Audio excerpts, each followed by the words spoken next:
চলছে রাশিয়া ইউক্রেনের ভয়াবহ যুদ্ধ।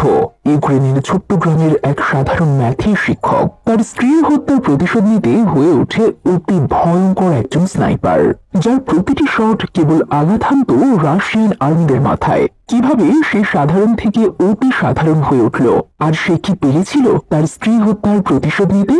এই মুভির প্রধান চরিত্রের নাম নিকোলা, একজন স্কুল টিচার। কিন্তু নিকোলা থাকে ইউক্রেনের একদম প্রত্যন্ত অঞ্চলে, যেখানে দূর দূরান্তেও কোনো মানুষ বাস করে না। এই নির্জন পরিবেশে তার একমাত্র সঙ্গী তার স্ত্রী নাস্তিয়া। তারা তাদের জীবনযাপন খুব সুখী শান্তিতেই পার করছিল। নাস্তিয়া খুব ভালো ড্রয়িং করত, আর সেই সাথে কাঠ দিয়ে নানা রকম সুন্দর জিনিস বানাতে পারত। তাদের বাড়িতে কোনো টিভি, ইন্টারনেট, এমনকি মোবাইল ফোনও ছিল না, তাই বর্তমান পৃথিবীতে কি চলছে সেটা তারা জানত না। নিকোলার বাড়ি থেকে বেশ দূরে ছিল তার স্কুল। সেখানে প্রতিদিন যাওয়ার জন্য নিকোলা সাইকেল চালাতো। টিচার হিসেবে সে খুবই ব্রিলিয়ান্ট ছিল, বিশেষ করে ম্যাথমেটিক্সে জ্ঞান ছিল তার অসাধারণ। একদিন স্কুলের টিফিনের সময় টিভিতে দেখতে পায় যে ইউক্রেনের ক্রিমিয়া শহরে রাশিয়ান বাহিনী হামলা চালিয়েছে। তখন বুঝতে পারে তার দেশের অবস্থা খুব একটা সুবিধাজনক না। একদিন কিছু সাংবাদিক আসে নিকোলা নাস্তিয়ার বাড়িতে তার ইন্টারভিউ নেওয়ার জন্য, কারণ তারা অন্যদের তুলনায় অনেক আলাদা ছিল এবং পুরো পৃথিবীর সবকিছু থেকে কেন তারা নিজেকে হাইড করে রেখেছিল সেটাই জানার প্রধান উদ্দেশ্য ছিল তাদের। সেখান থেকে আমরা জানতে পারি নিকোলার ওয়াইফ প্রেগনেন্ট ও তারা এই পরিবেশেই তাদের নিজের সন্তান জন্ম দিতে চায়। পরের দিন সকালবেলা নিকোলা স্কুলে যাওয়ার সময় কিছু রাশিয়ান সোলজারকে দেখতে পায়, কিন্তু নিকোলা তাদের দিকে বেশি একটা তাকায় না এবং সে জোরে সাইকেল চালিয়ে স্কুলে চলে আসে।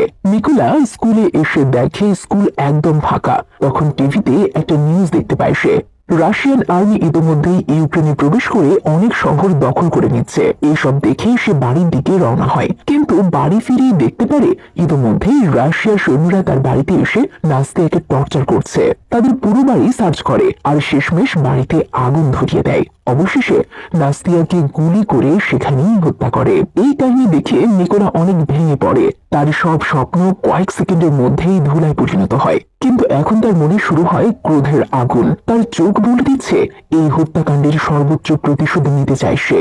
সকালে তার বাড়িতে ইউক্রেনের সেনারা উপস্থিত হয়ে তাকে উদ্ধার করে।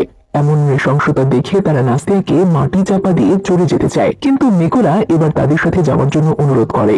সে বলে, আমি এই হত্যার প্রতিশোধ নিতে আর্মিতে জয়েন করতে চাই, প্লিজ আমাকে নিয়ে চলুন আপনাদের সাথে। তারা রাজি হয়ে গেলে নিকোলাকে সাথে নিয়ে আর্মি ক্যাম্পে নিয়ে আসে। শুরু হয়ে যায় নিকোলার আর্মি জীবন। তার প্রতিদিন কঠিন থেকে কঠিনতর ট্রেনিং হতে থাকে। নিকোলাকে একটি AK-47 অ্যাসেম্বল করতে দেওয়া হয়। সে কোনো কিছুই বুঝে উঠতে পারে না। এইসব দেখে কমান্ডারের মেজাজ খারাপ হতে থাকে। সে প্রচুর হার্ডওয়ার্ক করতে থাকে, সবার চেয়ে বেশি সময় ধরে ট্রেনিং করা শুরু করে দেয়। আর এখন সে খুব দ্রুত সময়ের মধ্যে একটা গান অ্যাসেম্বল করা শিখে গেছে। পরের দিন তাদের কমান্ডার বলে, দেখো আমাদের টিমে ভালো কোনো স্নাইপার নেই, তাই তোমাদের মধ্যে থেকে কে কে স্নাইপার হিসেবে যোগ দিতে চাও হাত তোলো। সবার সাথে নিকোলাও উঠে দাঁড়ায়। দেখে সবাই হাসাহাসি শুরু করে দেয়। তখন নিকোলা বলে, আমি চ্যালেঞ্জ করছি স্যার, মাত্র 20 সেকেন্ড লাগবে এই AK-47 কে অ্যাসেম্বল করতে। নিকোলা এবার তার চোখ বন্ধ করে মাত্র 18 সেকেন্ডের মধ্যে পুরো রাইফেল অ্যাসেম্বল করে দিলে সেই টিম মেম্বাররা অবাক হয়ে হাততালি দেওয়া শুরু করে। আর কমান্ডার তার এই সফলতা দেখে স্নাইপার হওয়ার জন্য পারমিট দিয়ে দেয়। প্রথম সেশনে তাদেরকে বলা হয়, তোমার পাশ দিয়ে যতই গোলাগুলি হোক না কেন, তোমার বডি যেন 1 ইঞ্চিও না নড়ে, কারণ তুমি নড়লেই তোমাকে ডিটেক্ট করা সহজ হয়ে যাবে। তাই সবার পজিশনের পাশে গুলি করতে থাকে আর দেখতে থাকে এই আকস্মিক ফায়ারিং এর সাউন্ডে কে কে নড়ে। অনেকেই এই মিশনে ফেল করে, কিন্তু নিকোলা এক চুলো নড়ে না। ফলে এই টেস্টে নিকোলা পাশ হয়ে যায়। পরের দিন ক্লাসে জানানো হয়, তোমরা যে 1963 সালের তৈরি SBD স্নাইপার গান নিয়ে প্র্যাকটিস করেছো, সেটার ইফেক্টিভ রেঞ্জ মাত্র 600 মিটার। পরের ট্রেনিং এ তাদেরকে শুটিং টেস্ট করানো হয়। সেখানে সবার প্রথমে টার্গেট সেট করে, তারপর তাদের চোখ ঢেকে দেওয়া হয়। তারপর সবাই এই অবস্থায় শুট নেয়। সবাই পাশ করলেও নিকোলা পুরনো গান দিয়ে টার্গেট হিট করতে পারে না। নিকোলা বলে এই গান দিয়ে কখনোই হিট করা সম্ভব নয়, কিন্তু কমান্ডার জানায় এটা দিয়ে বহু সৈন্য তাদের টার্গেট হিট করেছিল। পরে তাদের ডিস্টেন্স ক্যালকুলেশন ক্লাস নেওয়া হয়। সেখানে নিকোলা যেহেতু একটা ম্যাথের টিচার ছিল, তাই সে খুব দ্রুত ক্যালকুলেশন করতে পারত। তাই কমান্ডার তাকে দেখে অনেক ইমপ্রেস হয়ে যায়। এবার তাদের সবাইকে পাসপোর্ট আর রেজাল্ট দিয়ে ফাইনাল ব্যাটেলে পাঠানো হয়। সেখানে দেখা যায় নিকোলা এই পুরো টিমের মধ্যে ফার্স্ট ক্লাস নাম্বার পেয়ে উত্তীর্ণ হয়েছে। সে এখানে নিজের কোড নাম রাখে রাভেন। রাভেন অনেক খুশি হয়ে যায় আর তার আসল মিশন এইখান থেকেই শুরু হয়। বেজে পৌঁছালে কর্নেল জানায় একদম রাশিয়ান সৈন্য একটা প্যাসেজ ব্লক করে দিয়েছে, কিন্তু সেখানে ফ্রন্ট লাইন ফাইটে গেলে বিপদ হতে পারে, তাই স্নাইপার দিয়ে এই মিশন শেষ করতে হবে। তখন কমান্ডার সবার মাঝখান থেকে রাভেনকে সিলেক্ট করে তার ফার্স্ট মিশনের জন্য।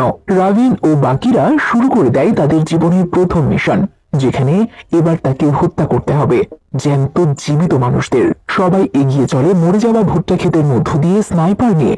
পজিশন নেয় রাভেন এবং কমান্ডো। বাকিরা সাইডে গিয়ে তাদের অ্যাসাল্ট রাইফেল দিয়ে উঁট পেতে থাকে কমান্ডারের সিগন্যালের জন্য। কমান্ডো রাভেনকে ডিস্টেন্স কেস করতে বলে, সে মুহূর্তেই দূরত্ব বলে দেয় আর commando head by head target নিতে বলে, যাতে সবগুলোকে একসাথে মেরে ফেলা যায়। তখনই কমান্ডার নির্দেশ দেয় এবং মুহূর্তের মধ্যেই সবগুলো হেডশট নিয়ে সবাই সেখানে তাদেরকে হত্যা করে। প্রথম মিশন সফলভাবে শেষ করে অনেক খুশি মনে রাভেন বেজে ফিরে আসে, কিন্তু সেখানে এসে দেখতে পারে অন্যান্য সদস্যরা এখনো ফিরে আসেনি। পরে রাভেন জানতে পারে তারা সবাই অন্য একটা মিশনে গিয়েছে আর এর মধ্যে তার এক বন্ধু মিশনে মারা গিয়েছে। তাদের যে হত্যা করেছে তার নাম শেরি। শেরি হলো রাশিয়ার সবচেয়ে দুর্ধর্ষ এবং ভয়ঙ্কর একজন স্নাইপার, যে কিনা 5 কিলোমিটার দূর থেকেও টার্গেট নিতে সক্ষম। সেই সাথে সে এইসব অপারেশনের ভিডিও রেকর্ড করে তা ইন্টারনেটে ছড়িয়ে দেয়, যাতে পুরো ইউক্রেনের অন্যান্য আর্মিদের মনোবল ভেঙে যায়। কিছুদিন পর তাদের আবারও একটা নতুন মিশনে যাওয়ার জন্য অর্ডার আসে। রাভেন সহ বাকি টিমের মেম্বার সেই অপারেশন ফিল্ডে পৌঁছায় এই মিশনকে সাকসেস করার জন্য। প্রথমে রাভেন তার বন্ধুদের নিয়ে পুরো অঞ্চলে বোমা সেট করে আর দূরে গিয়ে রাশিয়ান আর্মিদের জন্য অপেক্ষা করতে থাকে। কিছুক্ষণের মধ্যেই সেখানে রাশিয়ান আর্মিরা চলে আসে আর সব থেকে অবাক করা বিষয়, সে দেখতে পায় যে তার স্কুলে যে ছাত্রটাকে সব সময় বুলিং করত, সে এই রাশিয়ান আর্মিদের সাথে হাত মিলিয়ে তার এই টিমে জয়েন করেছে। এটা দেখে রাভেন বেশ ভড়কে যায়। হাজার হলেও সে একসময় তার স্টুডেন্ট ছিল। কমান্ডো তাকে শুট করার জন্য নির্দেশ দিলেও রাভেন একটু অপেক্ষা করে, কিন্তু দেশ আর প্রফেশনের কথা চিন্তা করে রাভেন তার আবেগকে কন্ট্রোল করে নেয় আর শট নেয় এই সেট করা বোমের উপরে। সাথে সাথে এক বড় বিস্ফোরণ, পুরো টিমের সবাই সেখানে ধূলিসাৎ হয়ে যায়। পরে কমান্ডার তাকে বলে, তুমি শুট নিতে এত দেরি করলে কেন? রাভেন জানায়, ওই সেনাদের মধ্যে আমার স্কুলের একজন ছাত্রও ছিল, তাই মন সায় দিচ্ছিল না তাকে হত্যা করার জন্য। আমার কাছে এখন দেশই বড়, শত্রু যেই হোক না কেন তাকে শেষ করাই আমার প্রধান উদ্দেশ্য। এরপর তারা একটা বেস ক্যাম্পে ফিরে আসে আর সেখানে দেখা যায় যে কর্নেল এখন বেশিরভাগ সময় রাভেনের সাথে পার করছে। রাভেন ওরফে নিকোলার উপর তার এখন অগাধ বিশ্বাস এবং ভরসা। কর্নেল এবার রাভেনকে তার পরিবারের ছবি দেখায় আর বলে, আমার দুটো মেয়ে, কিন্তু তারা জানে না আমি আর্মির কর্নেল হিসেবে জব করছি। তারা জানে আমি হয়তো একটা বড় ব্যবসা করছি। তখন রাভেনও তার স্ত্রীর দেওয়া শেষ স্মৃতিটাকে দেখায় আর বুঝিয়ে দেয়, আমি এখানে এসেছি প্রতিশোধ নেওয়ার জন্য। এরপর দেখা যায় তারা আবারও এক নতুন মিশনের উদ্দেশ্যে রওনা দিয়েছে, কারণ তাদের কাছে লিড আছে সেখানে সেই বড় স্নাইপার শেরি উপস্থিত থাকবে। তাই কর্নেল ও রাভেন বড় বড় ঘাসের মধ্যে লুকিয়ে তার জন্য অপেক্ষা করতে থাকে। কিন্তু তখনই রাভেন দেখতে পায় সেই আর্মি অফিসারকে, যে কিনা তার স্ত্রীকে হত্যা করেছিল। এটা দেখে তো তার মাথা পুরোই খারাপ হয়ে যায়। সে কর্নেলের কাছে শট নেওয়ার জন্য পারমিশন চায়, কিন্তু কর্নেল বলে, এখনই না, সবাইকে আরেকটু ডিস্ট্র্যাক্ট হতে দাও। কিন্তু রাভেনের এই পজিশন নেওয়া কোনোভাবে মিস করতে চাইছিল না।